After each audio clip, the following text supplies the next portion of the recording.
എനിക്ക് തന്നിരിക്കുന്ന ലെറ്ററിനകത്ത് ചെമ്പെന്നാണ് എഴുതിയിരിക്കുന്നത്. അപ്പൊ അത് എനിക്കിപ്പോ ഞാൻ അവിടെ നിന്ന് എടുത്തുകൊണ്ട് പോയതല്ല, ദേവസ്വം ഉദ്യോഗസ്ഥർ തന്നതാണ്. അപ്പൊ അത് തന്നെ എനിക്ക് ബൈ ഹാൻഡ് തന്നിരിക്കുന്ന ലെറ്ററിനകത്ത് അതായിരുന്നു. പിന്നെ ബൈലോയ്ക്കകത്തുള്ള ബാക്കി നിയമവശങ്ങൾ എനിക്കും അറിയില്ലായിരുന്നു. അതിന്റെ വീഴ്ച, അതായത് ഞാൻ തന്നെ കൊണ്ടുപോയി എന്നുള്ളതൊക്കെ. പിന്നെ മെയിന്റനൻസ് വർക്കും കൂടെ എഴുതിയിരിക്കുന്നതുകൊണ്ട് ആ മെയിന്റനൻസിന്റെ വർക്കിന്റെ കാലതാമസം വന്നു.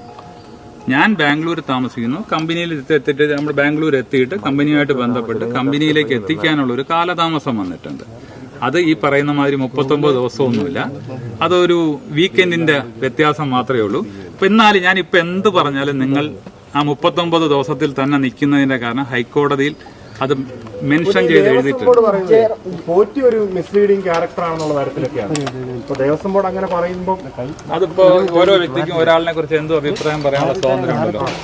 അത് ഇപ്പോഴത്തെ പ്രസിഡന്റ് വരെ പറയുന്നത് കള്ളനാണെന്നൊക്കെ അങ്ങനെ അത് അദ്ദേഹത്തിന് അങ്ങനെ ബോധ്യപ്പെട്ടതുകൊണ്ടായിരിക്കാം.